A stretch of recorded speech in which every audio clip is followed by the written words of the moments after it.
Bismillahirrahmanirrahim.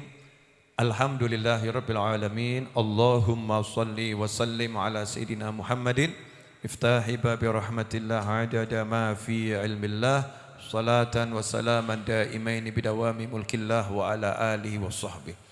Allahumma shalli ala sayidina Muhammadin salatan taftahu biha lana futuhal arifin wa tufaqihuna biha fid din wa ala alihi wa sahbihi. Assalamualaikum warahmatullahi wabarakatuh.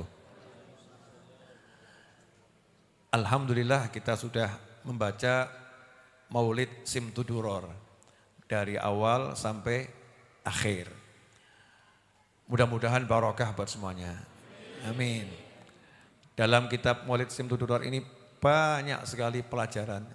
Insya Allah kalau diberi kemudahan, doakan saya bisa menjelaskannya satu persatu lewat kajian khusus nanti di YouTube. Amin. Allahumma amin. Nah, pagi hari ini saya ingin menyampaikan beberapa hal yang saya rasakan. Ya, ini judulnya lagi-lagi Habib Novel curhat. Ya, yang saya rasakan. Manusia itu jangan sampai merusak hati orang lain. Ya, jadi manusia jangan sampai kehadiran kita merusak hati orang lain.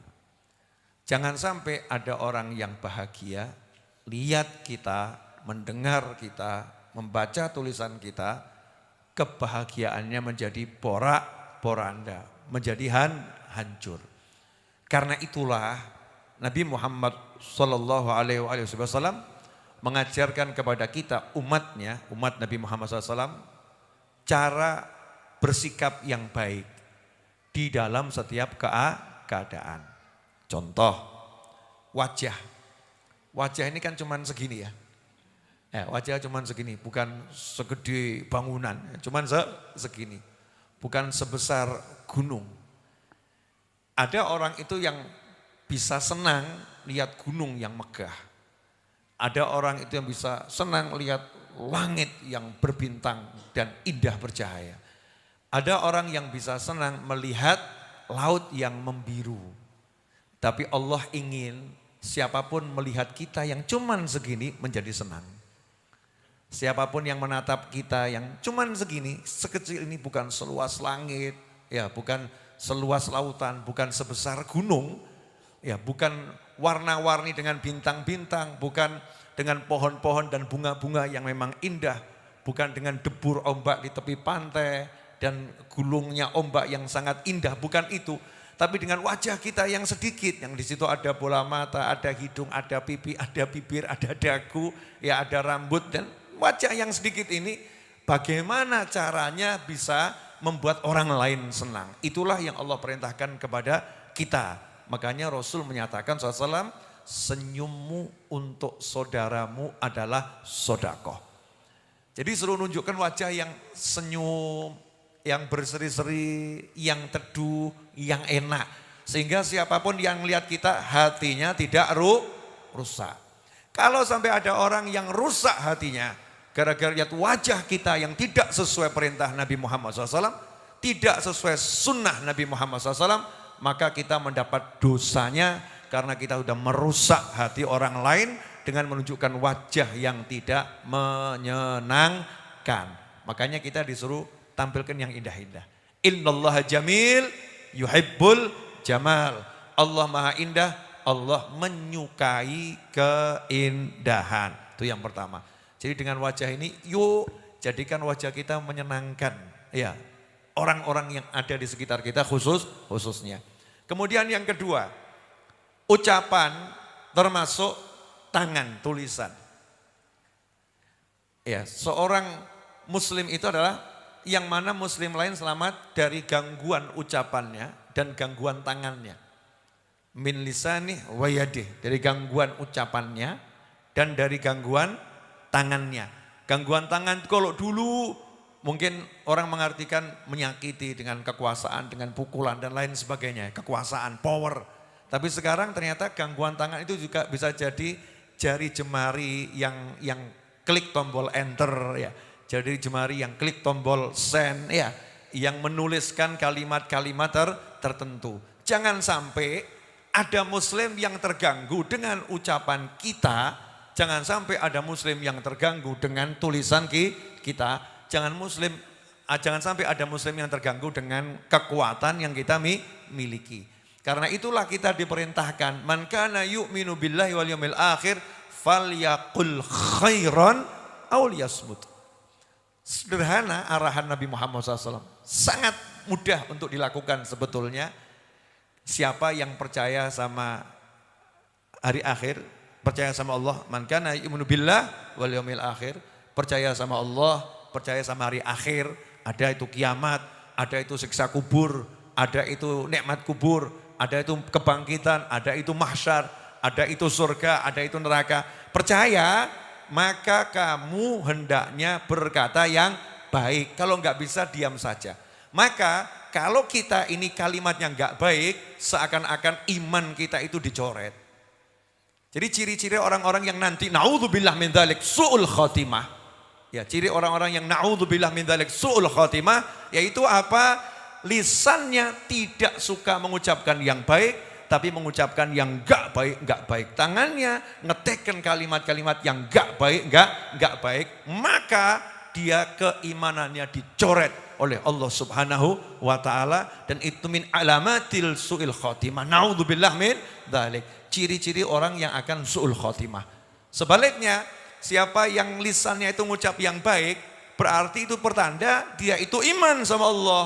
Dia pertanda iman sama hari akhir. Berarti keimanannya distempel, dikukuhkan oleh Allah Subhanahu wa taala dan itu adalah tanda ia akan husnul khatimah dan mudah-mudahan kita termasuk yang ini. Nah, tapi seringkali kita ini nggak sadar lebih senang memilih kalimat yang negatif daripada kalimat yang positif. Contoh, ibu pernah kangen enggak sama suami? Pernah enggak, Bu? Oh, sering, bagus. Nah, tadi ada yang pernah sama malu-malu. Para suami pernah enggak kangen sama istrinya? Selalu ya, selalu. Para suami bilang selalu kangen sama istri. Coba ini ya, contoh kalimat kangen yang enggak beriman. Ini kalimat orang yang enggak beriman pada Allah dan hari akhir. Naudzubillah min dzalik. Kangen sama suaminya, kalimatnya orang kok enggak pernah pulang. Orang kok enggak pernah pulang. Pertanyaan saya, ini ajaran sinetron atau ajaran Nabi Muhammad SAW? Ajaran drama Korea atau ajaran kitabullah dan hadis Nabi Muhammad SAW?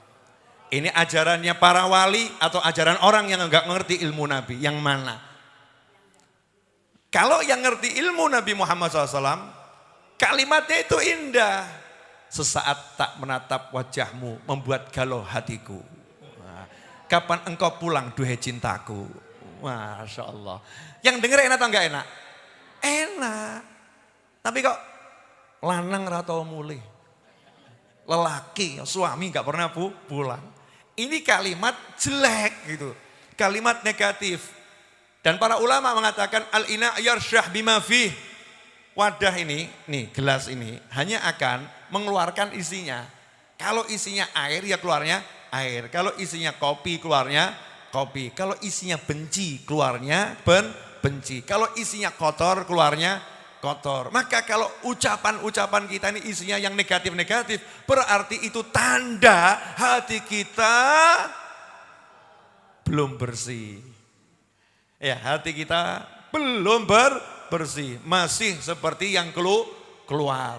Maka yuk kita biasakan, suami kok pengen sarapan, ya. Sarapan. Jangan ngomong istri kok nggak pernah buatkan sarapan. Ini kalimat baik atau jelek ini? Jelek. Lihat tuh Nabi Muhammad SAW. Kalau dikasih makanan, ya, kalau suka dimakan. Kalau nggak suka, nggak komentar. Nggak ngomentari, masakan apa nih kok nggak enak, nggak pernah. Kalau nggak suka, ya nggak dimakan. Tapi jangan komentar yang jelek. Sampai segitu loh Nabi Muhammad SAW. Nah kalau suami pengen minta sarapan sama istri, ya caranya ya gampang saja, tinggal ngomong toh, Dek, warung banyak, restoran bertebaran di mana-mana, tapi olahan tanganmu dan suapanmu tak kutemukan di tempat yang lain. Masya Allah, indah atau enggak indah? Indah, kelepek, gelundung, blang. Enak gitu loh ya. Jadi muslim ini kalau paham ilmu ini enak. Saya kan ngomong gini latihan buat diri saya sendiri, bukan saya udah begitu. Latihan. Yuk kita tampilkan yang baik, Pak. Baik, ucapan, wajah, tulisan. Kan jadinya menyenangkan. Saya itu sekarang mohon maaf. Saya itu sekarang kalau dengar omongan yang gak enak dari siapapun, saya gak lihat manusianya. Gak lihat manusianya. Tapi omongan itu membuat saya gerges. Gak enak badan saya, langsung itu. Saya lagi dalam kondisi sekarang seperti itu. Kok ada tulisan, ada omongan, orang siapapun orangnya, saya nggak mencacat manusianya ya. Tapi yang keluar dari dirinya itu membuat badan saya sakit. Nggak enak, greges. Greges itu. Enak atau enak kalau kayak gitu? Makanya saya lebih suka lihat yang enak-enak. Ya lihat Ustadz Is nih enak, Masya Allah. Ya gini begini enak nih Masya Allah. Ya wajahnya teduh ya kan ya Masya Allah. Lihat Abdurrahman ya. Abdurrahman wajahnya menyenangkan, Gus Kafa kan asyik gitu ya. Di Raudhah ini wajahnya indah. Dan saya lebih suka lihat koi saudara-saudara. Kenapa? Dilihat menyenangkan dengan warnanya ya. Sampai sekarang baru 6 tuh, belum ada yang nambahin itu ya. Nah, kode kerasnya. Tapi syaratnya harus nasabnya ke Jepang gitu ya. Koi Jepang, kalau yang lokal masuknya di dalam rumah yang kecil-kecil. Kalau yang Jepang untuk dinikmati banyak orang. Nah itu gimana caranya menampilkan yang indah itu? Ngomong yang enak, bicara yang bagus, nulis yang asyik. Bisa enggak Bu kira-kira? Insya Allah bisa. Kita latihan. Innallaha jamil yuhibbul jamal. Kalau sudah kita tampilkan yang indah-indah, hebatnya di sini. Ini tolong jangan di-share ya, rahasia. Jadi kalau kita udah, tapi dibagikan boleh. Ya, kalau kita udah menampilkan yang indah, wajahnya indah, tulisannya indah, ya, perbuatannya indah. Berarti kita menjadi apa? Jamal. Kita menjadi indah. Apa kata Nabi Muhammad SAW? Innallaha jamil yuhibbul jamal. Kitanya jadi jamil, jadi orang yang indah, tapi tubuh kita jadi indah, wajah kita jadi indah, perbuatan kita jadi indah. Maka innallaha jamil, sesungguhnya Allah Maha Indah, suka lihat keindahan. Artinya kita akan dilihat dengan kasih sayang oleh Allah Ta'ala, dicintai Allah Subhanahu wa Ta'ala. Tapi kalau yang keluarnya yang model begitu, lanang rata mulai, wedok mambu. Masya Allah. Ini kalimat-kalimat gak jelas, ini bukan contoh yang diajarkan oleh Nabi, bukan contoh yang diajarkan oleh sahabat, bukan contoh yang diajarkan oleh ulama, tapi itu hasil nonton drama, ya hasil membaca bacaan yang ditulis oleh orang-orang yang gak kenal Allah dan Nabi Muhammad SAW. Dan bahaya keluarga kita itu suguhannya itu gitu ya. Yang dilihat ya itu, yang didengar itu, yang dibaca itu. Makanya saya suka ngomong sama teman-teman saya, hati-hati yang kamu baca. Ya hati-hati yang kamu lihat, cuman begini Bib, iya cuman begitu, kamu gak ngerti mana halalnya, mana haramnya, mana baiknya, mana buruknya, gak ngerti. Semua kamu lihat dan kamu rekam di dalam otakmu, di dalam jiwamu tanpa kamu sadari. Lebih baik lihat yang jelas itu indah. Siap semuanya? Itu curhat yang pertama, curhat yang kedua. Boleh ya? Nah, curhat yang kedua itu dulu saya kalau mendengar sahabat berkata, setiap kali saya berada di pagi hari, saya tidak merasa sampai sore hari. Kalau saya berada di sore hari, saya tidak merasa akan sampai di pagi hari. Dulu itu cuman begitu. Tapi sekarang ini umur saya 47 tahun. Maka saya melatih diri saya, minimal tuh makomnya itu minimal. Kalau para sahabat yang lain sampai setiap saya narik nafas, ya saya merasa gak akan bisa menghembuskannya. Itu udah makom yang luar biasa. Makom orang awam seperti kita, Nabi menyatakan SAW untuk sholat ya, kalau gak bisa semuanya, kalau kamu sholat jadikan itu seperti sholatnya orang yang pamitan. Selesai sholat kamu akan meninggal dunia. Ini termasuk awam tapi yang luar biasa. Tapi kalau untuk seluruh kehidupan, saya lagi melatih diri saya. Kalau saya ada di pagi hari ini, ya, saya sadarkan kamu belum tentu besok pagi ada. Belum tentu besok pagi ada. Maka saya upayakan hari ini saya lakukan semua yang bisa saya lakukan semaksimal mungkin. Itulah mungkin kenapa teman-teman saya heran. Ini Habib kok nggak pernah istirahat, dalam tanda kutip. Sebentar udah minta bangun ini, sebentar minta ngurus ini, sebentar minta ini. Kenapa? Karena besok aku mati ya. Besok saya akan mati. Dan insya Allah kamu duluan gitu loh ya. Ya, tapi caranya ngelatih itu harus begitu, dilatih. Nanti kalau nggak dilatih, nggak bisa merasakan. Sehingga hasilnya apa? Begitu melek pagi, alhamdulillah masih hidup. Diberi Allah kesempatan ya untuk tambah amal lagi. Diberi Allah kesempatan untuk berjuang lagi. Sehingga tiap pagi hidup kita itu indah. Tiap pagi hidup kita bersemangat. Tiap pagi hidup kita itu penuh gairah. Kenapa? Besok aku mati. Jadi hari ini aku harus berbuat yang terbaik. Gak akan punya dendam sama orang. Gak akan punya benci sama orang. Gak akan punya rasa musuhin orang. Gak akan punya rasa fulan gak akan kumaafkan. Gak ada. Yang ada berupaya yang terbaik. Dan itu bisanya dilatih. Umur saya 47 tahun saya latihan. Lanjenengan yang umurnya udah 60 tahun ya mestinya udah khatam ya. Ya sudah ahli. Ya udah ahli. Yang terakhir pengumuman bagi yang belum masuk komunitas Majelis Ar-Raudhah di WhatsApp, saya udah share di WhatsApp ada saya buat komunitas Majelis Ar-Raudhah. Nah itu nanti kalau diklik akan masuk ke situ. Jumlahnya maksimal 5.000 orang. Nanti kalau udah penuh yang 5.000 berarti nanti komunitas Majelis Ar-Raudhah 02, 03, 04 dan seterusnya. Itu berbeda dengan grup. Kalau antum nanti masuk di situ maka tiap hari mungkin tiap berapa jam akan dapat informasi dari saya yang manfaat. Informasi yang manfaat. Kemudian kalau antum balas ya balasannya langsung ke saya. Itu komunikasi dua arah. Sepertinya enggak ada anggota yang lain. Padahal ada ribuan orang bersama antum, tapi rasanya hanya engkau dan aku berdua, yang lain tidak ada. Asik atau enggak asik itu? Nah itu bedanya sama grup, ya bedanya sama grup. Kalau grup tuh semuanya mau ngomong gitu ya, mungkin nyelani kita ngomong, nimpali kita ngomong. Kalau enggak, ucapanmu rahasia dengan aku, ucapanku untuk semua orang. Tapi kalau kamu kirim ke aku, hanya untuk diriku dan dirimu. Itulah bedanya komunitas dengan grup. Ini layanan yang terbaru dari WhatsApp. Insya Allah berkah dan manfaat. Super terakhir, jangan lupa besok Jumat malam Sabtu, Jumat Kliwon. Saya mendapatkan izin dan perintah untuk menjadikan Jumat Kliwon malam itu ya. Jumat malam besok, malam seperti biasanya Maulid Simtud, Duror yang selapan sekali. Kalau yang Kamis setiap Kamis Simtud Duror, tapi kalau yang malam ya Jumat Kliwon, selapan sekali. Silahkan sampaikan pada kawannya, sahabatnya, monggo hadir. Dan mohon maaf, tadi saya tidak ngarang syair tapi gaya bersyair. Ya gaya bersyair karena artinya lagi pengen begitu ya. Artinya lagi pengen begitu. Doakan saya bisa ngarang satu syair yang abadi.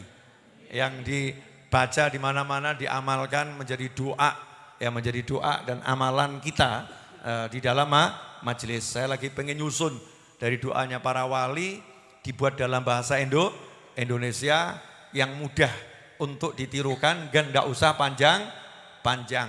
Lagunya nanti bisa jadi ada 2 lagu di dalam satu lagu. Pengennya seperti itu. Dan bagi yang belum melihat tayangan video Ya Habibana Ali yang dinyanyikan Waladi Ali Abdul Qadir bersama Sabian, maka silahkan dilihat di channel YouTube-nya Sabian. Di situ ada video Ya Habibana Ali. Ajarkan anak-anak kita untuk menyuarakan itu. Kalau udah yang disuarakan adalah memanggil wali-wali Allah, memanggil Nabi Muhammad SAW, maka insya Allah Indonesia ini akan semakin adem dan semakin banyak pertolongan dari Allah Subhanahu wa taala. Hakadza wal afu minkum Wassalamualaikum warahmatullahi wabarakatuh.